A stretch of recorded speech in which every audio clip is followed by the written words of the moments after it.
25 రూపాయల దాకా వాళ్ళు రైతుకు తీసిచ్చారు. మరి మీరెందుకు తీసిలేకపోయారు? కూటమి ప్రభుత్వంలో ఉన్నారు కదా, మరి మీకు వాల్యూ లేదా మోడీ దగ్గర?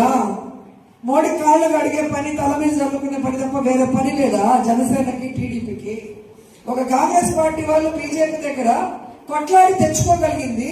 కూటమి ప్రభుత్వంలో ఉన్న మీరు ఎందుకు తెచ్చుకోలేకపోయారు మాడి రైతులకి మద్దతు ధరని నేను అడుగుతున్నా. ఒక పొగాకు రైతుకి సపోర్టివ్, ఆ రైతు చచ్చిపోతే జగనన్న వెళ్ళి ఆ కుటుంబాన్ని పరామర్శించకూడదు. పరామర్శిస్తే వైఎస్ఆర్సీపీ ముఖ్య నాయకుల మీద అంతా కేసులు పెట్టి లోపల పెడతారు. మీరు మద్దతు ధరిస్తే మేమెందుకు వెళ్తాం? మాకేం అవసరం? ఒక అపోజిషన్ లీడర్ కి ప్రజలకి కష్టం వచ్చినప్పుడు ప్రశ్నించే హక్కు ఉంది. అపోజిషన్ లీడర్ కి హక్కు ఉంది. ఆ హక్కును నువ్వు ఎలా కాలవేస్తావు?